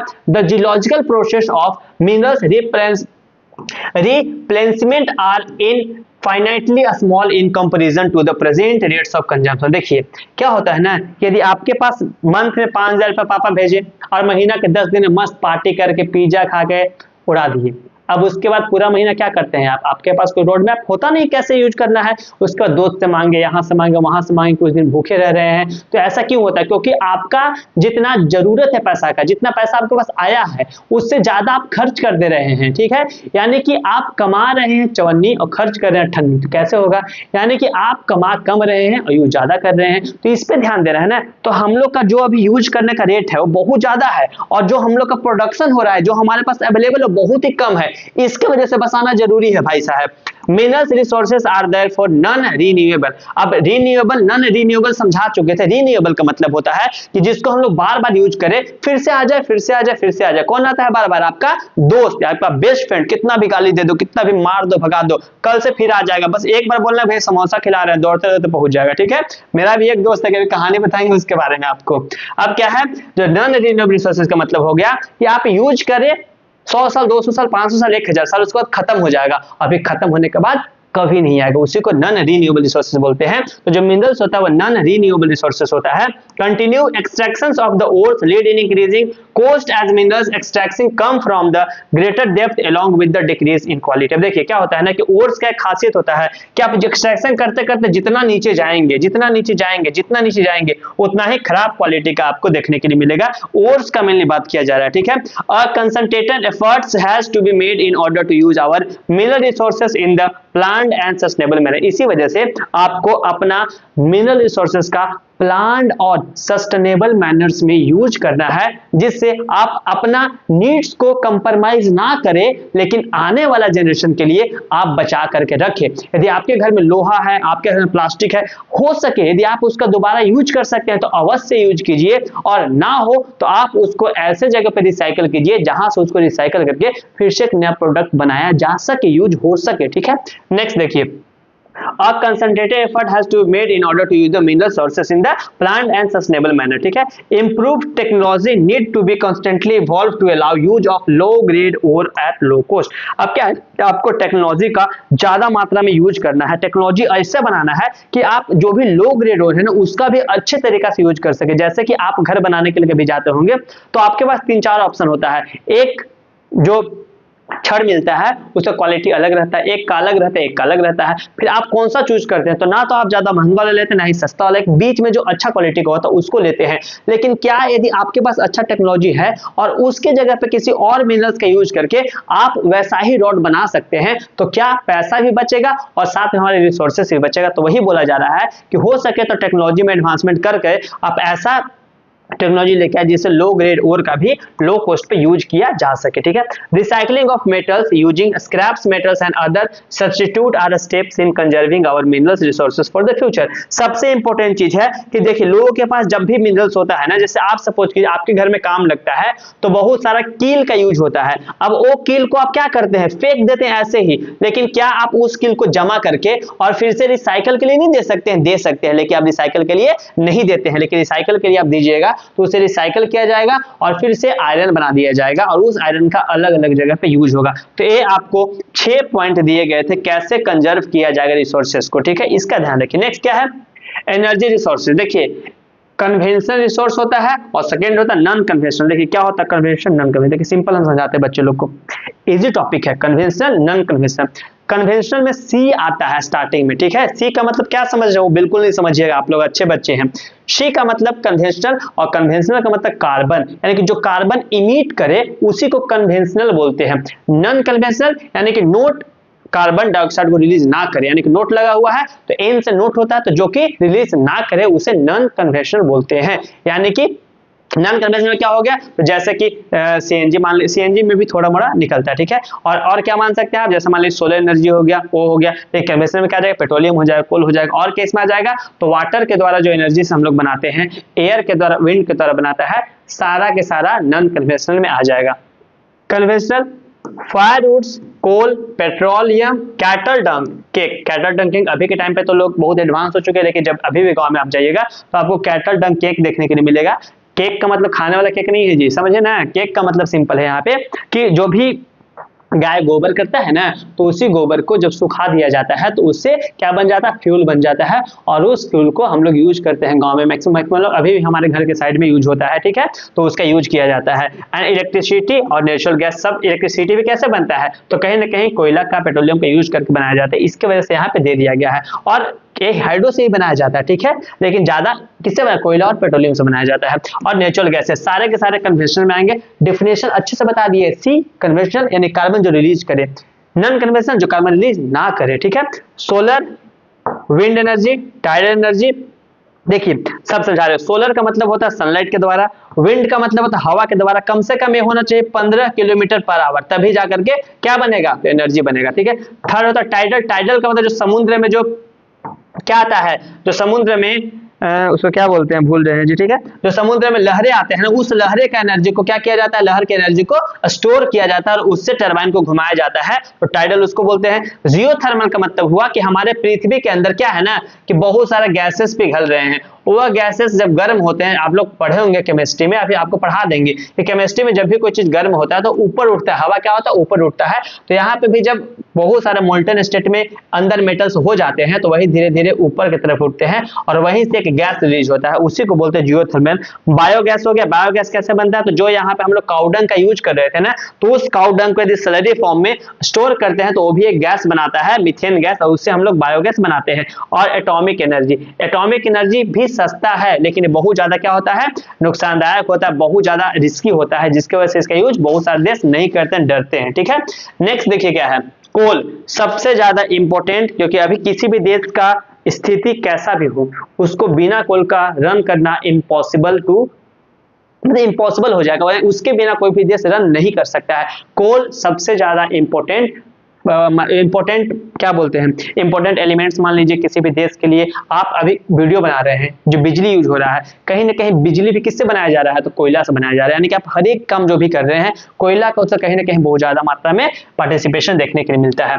इन India coal is most abundantly available for, लेकिन कोल एक ऐसा है ना जो सबसे ज्यादा मात्रा में इंडिया में पाया जाता है। इसको फॉसिल फ्यूल्स बोलते हैं। फॉसिल फ्यूल्स इसलिए बोलते हैं क्योंकि जब हमारा पृथ्वी के ऊपर जितने भी, ठीक है, पृथ्वी है, ठीक है, अरे हम पेड़ बना था, हमको पेड़ बनाने नहीं आता है, देख लीजिएगा, ठीक है, बहुत ही आता है तो बहुत सुंदर, नहीं आता तो कुछ भी नहीं आता, ध्यान रखिएगा, ठीक है। ये ऐसे बहुत सारे पेड़ हो गए। अब एक पेड़ कुछ ना कुछ रीजन से भूकंप आया होगा, पृथ्वी फट गया होगा, कुछ ना कुछ हुआ होगा, सारे एक ना एक दिन जमीन के अंदर चले जाएंगे। और वही जब बहुत ज्यादा एनर्जी मिलेगा, बहुत ज्यादा प्रेशर मिलेगा, बहुत लंबे टाइम तक रहेंगे, तो उस प्रेशर के अंदर दबे दबे एक कोयला में कन्वर्ट हो जाएगा, ठीक है। और यही कोयला अभी इंडिया में सबसे ज्यादा है, और इंडिया में तो है ही, साथ में फॉसिल फ्यूल्स इसलिए बोलते हैं क्योंकि यह जमीन के अंदर जितने भी लिविंग थिंग्स है उससे बनते हैं, ठीक है। अब there are 3 types of coal. कोयला का 3 टाइप है, लेकिन जो सबसे ज्यादा इंपॉर्टेंट है वो आपके एंथ्रासाइट है, जो सबसे ज्यादा मात्रा में देखें। एक पीट भी होता है, बिटुमिनस पीट ऐसे बोलते हैं, तो ध्यान रखिएगा, 4 देखे कंफ्यूज नहीं होइएगा, ठीक है। मेनली 3। लिग्नाइट, लिग्नाइट जो होता है, एल का मतलब लो और एल का मतलब लिग्नाइट। हम याद कराने का तरीका ऐसे ही बताते हैं कि बच्चे लोगों को कंफ्यूजन हो, सर लिग्नाइट कैसा था, एंथ्रासाइट कैसा था, अरे नहीं, कुछ दिमाग नहीं लगाना भाई। तो एल से लिग्नाइट होता है और लिग्नाइट लो क्वालिटी का होता है। तो लिग्नाइट लो ग्रेड ब्राउन कोल, कैसा कलर होता है, ब्राउन कोल होता है, which is soft in high moisture. और लो क्वालिटी का मतलब है ना कि गीला गीला होगा, सॉफ्ट होगा, ठीक है, और साथ में हाई मॉइस्चर, इसमें ज्यादा मॉइस्चर कंटेंट देंगे, यानी कि वाटर का मात्रा बहुत ज्यादा देखने के लिए मिलेगा। सेकंड क्या है, फाउंड इन कहां पाया जाता है, तो नवेली तमिलनाडु, यानी कि नवेली एक माइंस है और वहां पे आपको देखने के लिए मिलेगा। जो कहां पे है सर, तो तमिलनाडु में है भाई साहब, याद रखिएगा। तो तमिलनाडु में नवेली है, वहां पे आपको देखने के लिए मिलेगा, ठीक है। तमिलनाडु नवेली इज यूज्ड टू जनरेट, इसका मैक्सिमम यूज किया जाता है इलेक्ट्रिसिटी जनरेशन के लिए। सेकेंड है बिटुमिनस। बिटुमिनस क्या होता है, तो मोस्ट पॉपुलर यूज को, सबसे ज्यादा मात्रा में, देखिए बताया था कि जो सबसे ज्यादा महंगा होता है, जो सबसे ज्यादा अच्छा होता है, उसका यूज कम होता है, लेकिन जो बीच वाला होता है उसका यूज ज्यादा होता है, ठीक है। तो जो बिटुमिनस होता है बीच का कोल होता है, जिसका सबसे ज्यादा मात्रा में यूज होता है। Use in smelting iron, iron को मेनली पिघलाने में, स्मेल्ट करने में यूज किया जाता है। इन ब्लास्ट फर्नेस, यानी कि किसी भी चीज को गर्म करके जब एनर्जी में कन्वर्ट करते हैं, गर्म करने के लिए ब्लास्ट फर्नेसेस में यूज करते हैं। और लास्ट आपके एंथ्रासाइट, जो कि सबसे बेस्ट क्वालिटी कोल होता है, यानी कि हाई क्वालिटी हार्ड कोल, हाई क्वालिटी है और साथ में हार्ड होगा, ठीक है, यानी कि सबसे ज्यादा अच्छा क्वालिटी का और सबसे ज्यादा हार्ड क्वालिटी का देखने के लिए मिलेगा। Metallurgical coal found at, metallurgical जो कोल होता है वह कहाँ पे, मेटलर्जिकल का मतलब होता है कि मेटल्स को जब 2-3 मेटल्स को मिला करके हम लोग एक नया मेटल बनाते हैं, उसी को मेटलर्जिकल डिपार्टमेंट बोलते हैं। तो मेटलर्जिकल जो कोल होता है वह आपको दामोदर वैली, यानी कि जो झारखंड बिहार, सॉरी जो कहाँ पे, झारखंड वेस्ट बंगाल रीजन है, वहां पे देखने के लिए मिलेगा। इंपोर्टेंट कोल फील्ड जो है झरिया, रानीगंज और बोकारो, बोकारो भी झारखंड में, झरिया भी झारखंड, रानीगंज कहाँ पे है, तो आपका वेस्ट बंगाल झारखंड के बॉर्डर के पास देखने के लिए मिलेगा। Godavari Mahanadi, Son and Wardha valley also contains coal deposit, यानी कि गोदावरी महानदी, सोन एंड वर्धा वैली में भी आपको कोल का डिपॉजिट देखने के लिए मिलेगा। और जो टर्शियरी कोल्स होता है वो आपका नॉर्थ ईस्टर्न स्टेट, देखिए नॉर्थ ईस्टर्न स्टेट में एक चीज बहुत ज्यादा फेमस है, ठीक है, उसको बोलते हैं हम लोग रैट होल माइनिंग, याद रखिएगा, ठीक है। क्या होता है, rat hole mining. Rat hole mining का मतलब हुआ कि जब इंसान, जैसे ए मेनली आपको देखने के लिए मिले नॉर्थ ईस्टर्न स्टेट में, मेघालय वाला रीजन में, क्या बोले, तो सर क्या बोले हम आपको, रैट होल माइनिंग, क्या बोले, रैट, ठीक है, रैट होल माइनिंग, ठीक है। ये क्या होता है सर, देखिए रैट होल माइनिंग ये होता है कि जब किसी भी एरिया में कोयला का डिपॉजिट पाया जाता है, तो वहां के जो आसपास के लोग होते हैं उस कोयला को निकालने के लिए ऐसे ही कुदाल फावड़ा लेके चले जाते हैं और इसको निकालना शुरू करते हैं, निकालते निकालते और नीचे जाएंगे और नीचे जाएंगे, ऐसे करते करते। लेकिन ये बहुत ज्यादा रिस्की होता है, क्यों, क्योंकि यह ऊपर से जब नीचे निकल जाता है सामान तो ऊपर से हल्का हो जाता है और नीचे ऐसे धस जाता है भारी होने की वजह से, जिसकी वजह से बहुत सारे लोग मारे भी जाते हैं।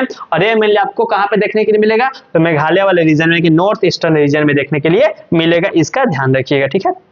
चलिए नेक्स्ट आगे बढ़ते हैं, क्या है, पेट्रोलियम। पेट्रोलियम बहुत ज्यादा हेवी फॉसिल फ्यूल्स है, फाउंड इन द रॉक और टर्शियरी एज, बताया थे ना, ये कहाँ पाया जाता है, रॉक्स और टर्शियरी एज, मतलब रॉक्स ऑफ टर्शियरी एज, यानी कि जब सबसे लंबा टाइम हो जाएगा, उसके बाद आपको पेट्रोलियम बनते हुए दिखाई देगा। देखिए पेट्रोलियम मेनली आपको सी के आसपास वाला रीजन में देखने के लिए मिलेगा, यानी कि जितने भी समुद्र में रहने वाले जीव जंतु होते हैं वह कभी ना कभी क्या होंगे, मरेंगे, और मरने के बाद उनका डेड बॉडी यानी कि जो सेल होता है वह जमीन के नीचे जाता है और वहीं पे जमते जमते 100 साल 200 साल 300 साल के बाद वह उसके अंदर समाहित हो जाता है और फिर वह किसमें कन्वर्ट हो जाता है, तो पेट्रोलियम और भी नेचुरल गैसेस में कन्वर्ट हो जाता है।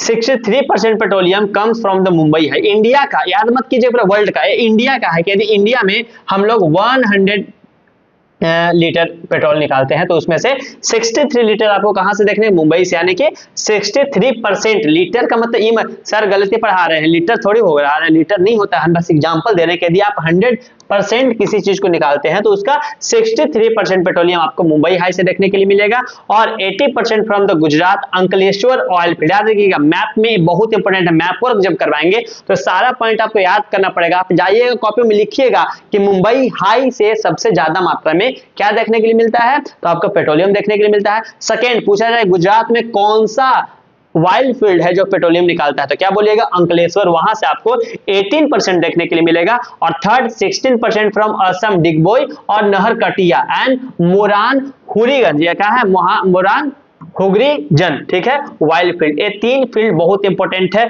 और एमसीक्यू में पूछा जाता है कि असम में कौन सा वाइल्ड फील्ड है, मैप में बताएं, ठीक है, अंकलेश्वर कहां पे है, मैप में बताएं, और मुंबई हाई कहां पे है, मैप में बताएं। तो आप ध्यान रखिएगा जो सबसे ज्यादा मात्रा में होता है वह मुंबई हाई में देखने, मुंबई से जस्ट बगल में है, और उसके बाद कहां पे देखने के लिए मिलेगा, तो असम में देखने के लिए मिलेगा, और लास्ट आपको कहां पे देखने के लिए मिलेगा, तो गुजरात अंकलेश्वर में। असम में 3 जगह है जहां से क्या निकलता है, तो आपका पेट्रोलियम, डिगबोई, नहरकटिया एंड मोरम, याद रखिएगा मोरम हुगरीजन, ठीक है, wild field. Digboi Assam oldest wild field India, India का जो सबसे पुराना वाइल्ड फील्ड है वो आपका कहां पे देखने के लिए मिलेगा, तो डिगबोई असम में देखने के लिए मिलेगा। Petroleum refineries act as a nodal industry for the synthetic textile, यानी कि जितना भी सिंथेटिक टेक्सटाइल बनता है उसमें पेट्रोलियम रिफाइनरी बहुत ज्यादा इंपॉर्टेंट इंडस्ट्री है। फर्टिलाइजर्स इंडस्ट्री और न्यूमरस केमिकल इंडस्ट्री में सबसे ज्यादा मात्रा में क्या यूज होता है, तो आपका पेट्रोलियम यूज होता है। याद कीजिए जब आप मुंह में क्या लगाते हैं, बोरोप्लस लगाते हैं, बहुत सारे क्रीम लगाते हैं, तो कहीं ना कहीं सारे क्रीम कौन से प्रोडक्ट से बनते हैं, तो पेट्रोलियम का जो भी खराब प्रोडक्ट बच जाता है उसी को रिफाइन करके अलग अलग तरीके से क्या बनाया जाता है, तो बहुत सारे केमिकल फ्री या फिर केमिकल के साथ क्या बनाया जाता है, तो आपके मुंह में लगाने वाला बहुत सारे जो ऑडो पाउडर लगाते हैं ना जी, लड़की लोग ज्यादा लगाती है, तो उसमें देखने के लिए आपको मिलेगा, ठीक है। नेक्स्ट क्या है, नेचुरल गैस। क्या होता है नेचुरल गैस, तो बताया था ना कि जो नेचुरली हम लोग को किसी न किसी फॉर्म में हमारे पृथ्वी से निकलते हुए दिखाई देगा, पृथ्वी से मिलेगा, उसी को हम नेचुरल गैस बोलते हैं, ठीक है, naturally occurring gas are called the natural gas, ठीक है। ए एनवायरमेंट फ्रेंडली होता है, environment friendly owning low carbon dioxide emission, यानी कि इससे बहुत ही कम मात्रा में कार्बन डाइऑक्साइड का इमिशन होता है। यूज एज सीएनजी, सीएनजी के रूप में हम लोग यूज करते हैं। सीएनजी का फुल फॉर्म पूछता है क्या होता है, कंप्रेस्ड नेचुरल गैस, ठीक है। इन व्हीकल्स, ठीक है, फाउंड इन कहां पाया जाता है, तो कृष्णा गोदावरी बेसिन, ठीक है, gulf of Cambay, Andaman and Nicobar island, Mumbai high, और ट्रांसपोर्टेड थ्रू द पाइपलाइन। और देखिए गैसेस का ट्रांसपोर्टेशन कैसे होगा, तो पाइपलाइन के थ्रू होता है, ये पाइपलाइन आपको दिया गया, ठीक है, ऐसे ही पाइपलाइन होता है, इसके थ्रू यहाँ पे बनाया जाता है, इसके थ्रू सारा का सारा पाइपलाइन के थ्रू क्या जाता है, तो आपका नेचुरल गैसेस का ट्रांसपोर्ट किया जाता है। सबसे बड़ा हजीरा, याद रखिएगा हजीरा क्या है, नाम तो कुछ गलत है, बीजापुर था नाम, यहाँ पे क्या था, तभी तो बोले कि नाम तो गलत है, यहाँ पे क्या है नाम, यहाँ पे बीजापुर, क्या है बीजापुर,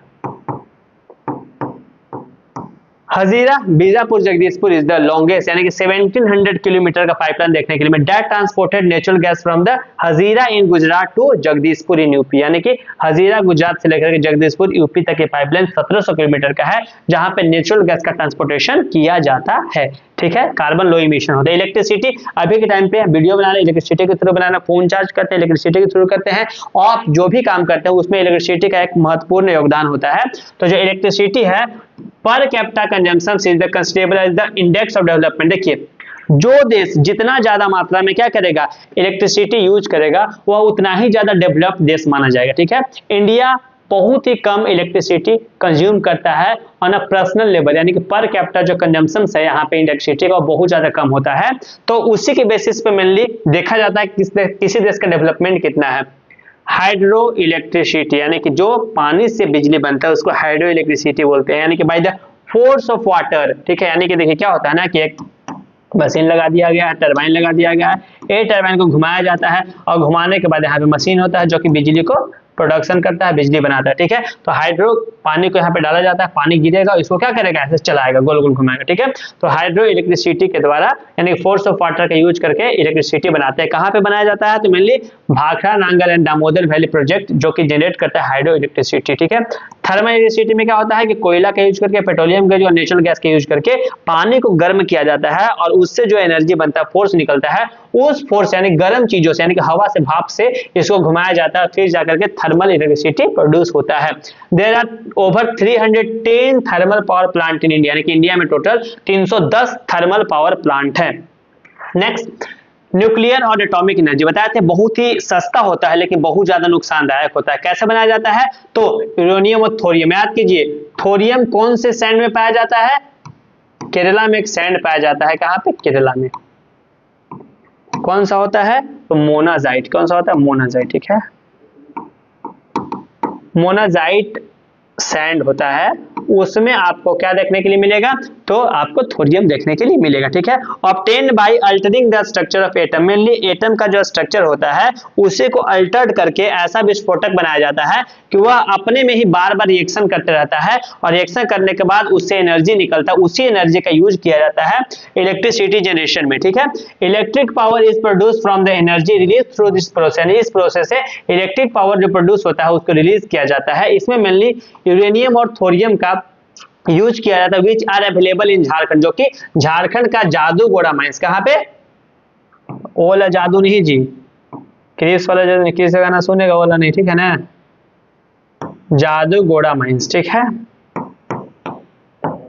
जादूगोड़ा माइंस में आपको देखने के लिए मिलेगा।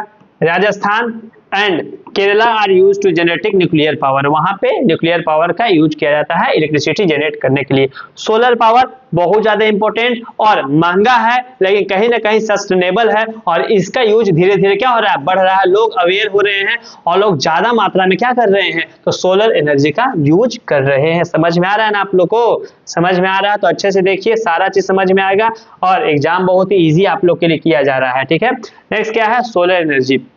क्या होता है सोलर एनर्जी, तो फोटोवोल्टिक टेक्नोलॉजी का यूज करके जो सनलाइट है, कौन सा टेक्नोलॉजी, याद रखिए फोटोवोल्टिक टेक्नोलॉजी। ये सब पॉइंट आपको नहीं मिले कहीं पे भी, स्पेशल आप लोग के लिए डिजाइन किया गया है, ऐसे ऐसे वर्ड्स लाए गए हैं जो कि आपको एनसीईआरटी में मिलेगा और जो एनसीईआरटी में नहीं है वो भी ऐड किया गया है और जिससे आपका जो कंटेंट होगा ना वो एक मीनिंगफुल बनेगा और जब आप एग्जाम में लिखेंगे तो बाकी बच्चों से अलग दिखाई देंगे। ठीक है, तो जो फोटोवोल्टिक टेक्नोलॉजी होता है उसको कन्वर्ट किया जाता है सनलाइट को, किसमें, इलेक्ट्रिक एनर्जी में। लार्जेस्ट सोलर प्लांट जो इंडिया का है वो आपका क्या है, माधवपुर नियर भुज गुजरात, यानी कि माधवपुर गुजरात में आपको देखने के लिए मिलेगा। विंड पावर सब जगह नहीं होता, जहां पे खाली जगह राजस्थान हो गया और नीचे जो साउथर्न रीजन है वहां पे तमिलनाडु ऐसे रीजन में आपको देखने के लिए मिलेगा। कम से कम क्या बताए थे कि 15 किलोमीटर पर आवर का स्पीड होना चाहिए एयर का, तब जाकर के, एयर बोलिए या फिर विंड बोलिए, ठीक है, विंड बोलिए, ठीक है, फ्लोइंग एयर को ही विंड बोलते हैं, तो विंड का तब जाकर के विंड पावर बनेगा। Largest wind farm cluster is located in Tamil Nadu, सबसे ज्यादा आपका तमिलनाडु मिलेगा। फ्रॉम नागरकोल टू मदुरई, नागरकोल से लेकर के मदुरई तक डिस्टेंस कवर करता है। Andhra Pradesh, Karnataka, Gujarat and Kerala, Lakshadweep and Maharashtra have important wind farms. Wind farm ऐसे होता है, देखिएगा, ठीक है, ऐसे लगा रहता है, ऐसे डंटा है, ठीक है, एक ऐसे लगा टरबाइन, ऐसे पे एक इधर हो गया, एक इधर हो गया और एक ऐसे हो गया, 3 लगा रहता है। ठीक है, तो ये आपका देखने के लिए मिलेगा, क्या मिलेगा, जहां पे क्या होता है, इलेक्ट्रिसिटी जनरेट किया जाता है। नेक्स्ट क्या है, बायोगैस। बायोगैस बहुत ज्यादा यूजफुल है, बहुत ज्यादा इंपॉर्टेंट है और मेनली गोबर से बनाया जाता है। ठीक है, तो बहुत ज्यादा गोबर क्या बोल सकते हैं, जैसे ह्यूमन वेस्ट हो गया या फिर जो भी आप सब्जी ये सब लाते हैं, सब्जी का वेस्ट हो गया, तो वो सब का यूज करके मेनली एक गैस निकाला जाता है। मैस निकाला गया, जब आप किसी भी खाना में खाते पीते हैं तो उस खाना को ऐसे कुछ दिन के लिए छोड़ दीजिए, वहां से आपको एक अजब सा दुर्गंध दिखाई देगा, उसी से बनाया जाता है गैस। ठीक है, अब क्या है, ये जो भी सब्स होते हैं, फार्म वेस्ट होते हैं, एनिमल वेस्ट होते हैं, ह्यूमन वेस्ट होते हैं, are use to produce biogas for domestic, mainly domestic use के लिए इसका यूज किया जाता है और रूरल एरिया में लोग यूज करते हैं कंजम्पशन के लिए। ठीक है, क्या है, decomposition of organic matter air gas which has high thermal efficiency. देखिए इसका थर्मल एफिशिएंसी बहुत अच्छा होता है, यानी कि इससे हीट जो रिलीज होता है वो बहुत ही अच्छा होता है, ठीक है। और जब डिपोजिशन होगा, डिकम्पोजिशन का मतलब सड़ना गलना होता है, जब सड़ेगा गलेगा तब उसमें से गैस रिलीज होगा और फिर जाकर के आपको क्या देखने के लिए मिलेगा, तो वहां से आपको बायोगैस देखने के लिए मिलेगा। टाइडल एनर्जी क्या होता है, तो देखिए फ्लडेज डैम, जो भी डैम्स होते हैं उसको पानी को रोक दिया जाता है, रोकने के बाद उस पानी को अचानक से तेज स्पीड में खोला जाता है जिससे टरबाइन बहुत स्पीड घूमे, वहां से इलेक्ट्रिसिटी को जनरेट किया जाता है। तो जो फ्लड के डैम्स होते हैं are build across inlets to use ocean tides और जनरेटिंग। कभी कभी ओशियन टाइड्स का यूज किया जाता है कि जब भी ओशियन टाइड्स आया स्पीड में तो उसको गेट्स बंद करके उसके एनर्जी को स्टोर किया जाता है, फिर छोड़ा जाता है, तो उससे क्या होता है कि टरबाइन बहुत ही तेज घूमता है और फिर जाकर के इलेक्ट्रिसिटी जनरेट किया जाता है। और 900 megawatt tidal energy power plant is setup at Gulf of Kutch by the National Hydro Power Corporation. तो ये आपको मैप लगाते तो अच्छे से दिखाते हैं कि जो एरिया जैसे खंभात की खाड़ी बोलते हैं, ठीक है, जो ऐसे एरिया जहां पे समुद्र का लहर आता है उस एरिया से टकराता है और फिर उसको निकलने में थोड़ा सा डिफिकल्टीज होता है, तो वहां पे आपको ज्यादा देखने के लिए मिलेगा। लास्ट जियोथर्मल, जो कि सबसे ज्यादा कंफ्यूजिंग क्या वजह से सबसे ज्यादा खतरनाक होता है, यानी कि the heat and electricity produce by the using the heat from the interior is called the geothermal. यानी कि हमारे पृथ्वी के नीचे से जो एनर्जी है उसका यूज करके जो बनाया जाता है उसी को जियोथर्मल बोलते हैं। The steam rising from the earth surface due to the heating inside earth is used to generate. यानी देखिए क्या होता है ना, जैसे आप हजारीबाग का नाम सुने होंगे, तो जो हजारीबाग है ना वहां पे आपको देखने के लिए मिलेगा बहुत सारे ऐसे छोटे छोटे स्प्रिंग है जो कि गर्म पानी देते हैं। जैसे कि वैष्णो देवी जाइएगा तो वहां पे भी आपको देखने के लिए मिलेगा कि एक स्प्रिंग है जहां पे गर्म पानी निकलता है। तो जो गर्म पानी होता है, जो स्टीम होता है, कैसे बनता है बताया था कि जब मेटल्स गर्म होता है तो वह एक ऊपर लेवल पे आ जाता है, तो वहां से जो ऊपर पानी स्टोर होता है, जो पानी रहता है, किसी भी स्टीम रहता है, उसको गर्म कर देता है, तो उसका एनर्जी का यूज करके भी इलेक्ट्रिसिटी को जनरेट किया जाता है।